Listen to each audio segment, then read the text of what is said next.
The good news is, or bad news for our selfish purposes, there's been no dramatic, jarring news that happened today that we react to. So we can at least take it a little more gradually and think about what was said by Shanahan and Jed York as it relates to their quarterback situation. First of all, and I may be working backward here, but the notion that they have a Joe Montana, Steve Young scenario with Jimmy Garoppolo and Trey Lance, we don't know what Lance is going to be, so maybe he'll be the Steve Young in that equation.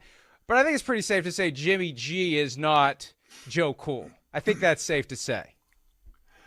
I would, Mike, listen, when you hear Jed York say that, you do kind of cringe a little bit, but I think we all understand his meaning. The meaning was two quarterbacks that you feel can be good players and start for your team on the same roster at the same time. We don't feel we have to give one away for nothing, just because we have another quarterback. So I'm going to, while I did raise an eyebrow, I raised the Rock eyebrow, his wrestling eyebrow when that was said, which I can't do.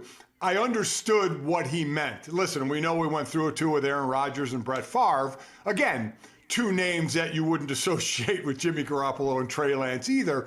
But I understand the meaning of, hey, we got two guys that we feel can start. We're not just going to dump one for nothing. If they get a great offer for Jimmy G, they probably will. But I understand his meaning. So while it was an initial sticker shock, I get what he was saying. Another flaw in his reasoning as well, the idea that Steve Young sat for 4 years. No one is sitting for 4 years in today's NFL. It doesn't work that way anymore. Your contract expires after 4 years if you're a rookie quarterback, first rounder. And yeah, I presume they would pick up the fifth-year option, but even then, 4 years is too long to expect. And it's only going to be one more year at the most. I just feel like, Mike, they're trying to sell this idea that they'll keep Jimmy G because they've found no acceptable takers for him. If they had a trade partner that they were satisfied with, they would dump Jimmy Garoppolo in an instant, clear up $25 million plus in cap space, maybe use that on Deebo Samuel or Nick Bosa contracts, and move on. I feel like they're pivoting away from what we assumed they were going to do because their only alternative is to cut him.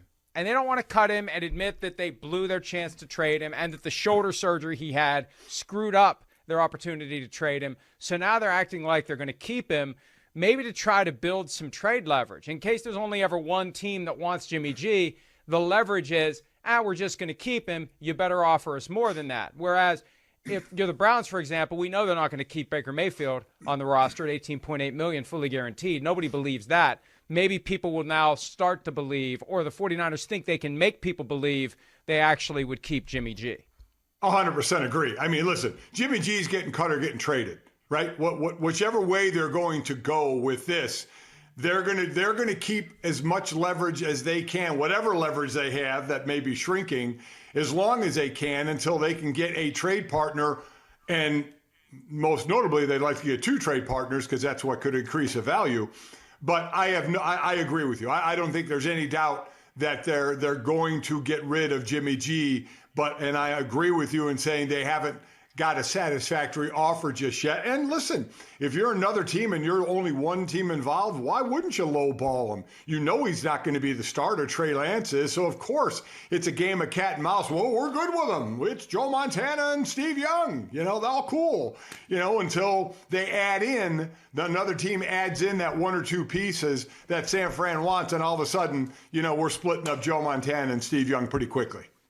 The other side of this equation as well is Jimmy Garoppolo, because I doubt that any team would trade for him under his current contract, $25 million plus in compensation for this year and no security beyond this season. So if Garoppolo says, I'm not interested in doing anything with my contract, I'm not interested in taking less, I'm not interested in extending, I'm not interested in doing anything other than honoring the deal that I signed in early 2018, this is the last year of the contract, they can either trade it as is, they can pay me, that salary becomes guaranteed as of week one as a practical matter, or they can cut me. He has a lot of power here. I think people lose sight of that, and I think the 49ers like to gloss over that. And if Jimmy G's not willing to play ball with the 49ers, that complicates their effort to slow play, to maybe wait for an injury, to maybe wait for some team to realize our quarterbacks all stink, we better go find an upgrade?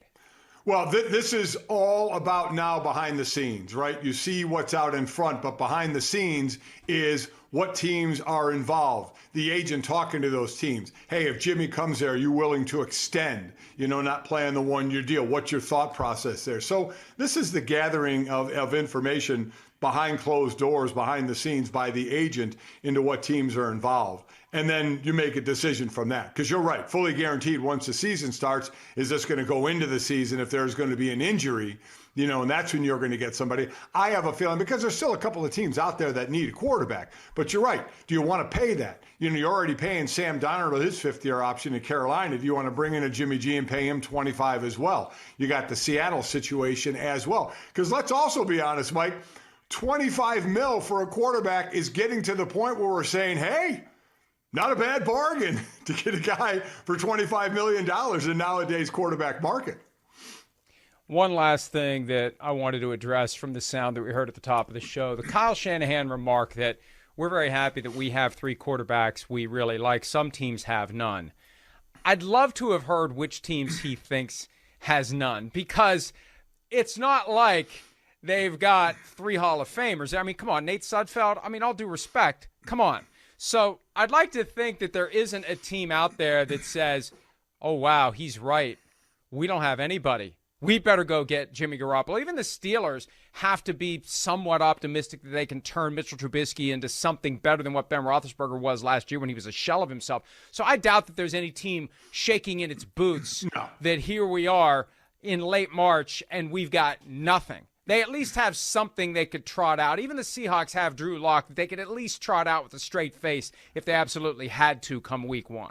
Yeah, no doubt about it. But we also know that there could be a team or two that could better themselves with a Jimmy Garoppolo. Seattle could, Carolina too, just the two teams we're talking about. So now it's just a matter of massaging the situation, right? I mean, can we give up less assets? Will he play on that 1 year, or will he renegotiate? Will there be an extension? Because we know he signed a team-friendly deal when he signed that deal with the 49ers. So that's why I really think the behind-the-scenes deal is going on right now to try and get the best deal for both teams.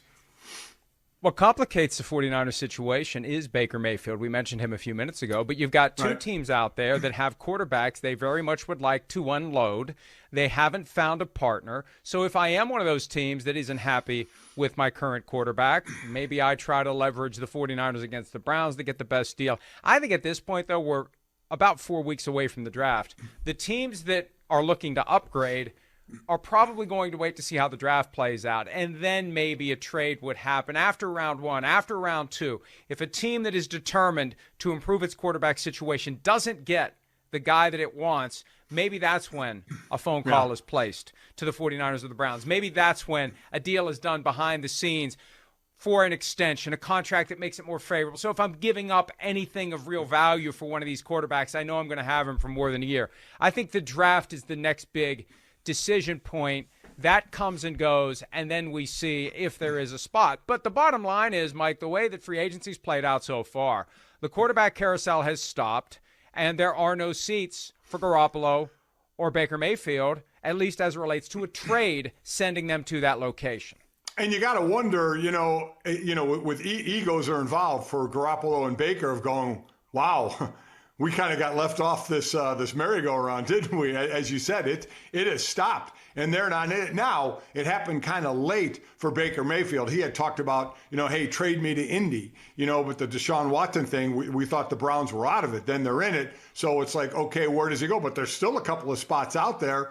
But what does it say if both of those spots, Carolina and Seattle, don't bring in a Baker Mayfield or a Jimmy Garoppolo? There's that ego part of it that every player has, depends on what level you're at, of where that ego gets a little bit bruised of, boy, there's quarterback movement going on, and you know who's not part of it? Well, the guy I'm looking at in the mirror, and that's not probably a really good feeling for those two guys right now. Hi, I'm Mike Tirico, and thanks for watching. Make sure to hit subscribe for the latest news and highlights from NBC Sports.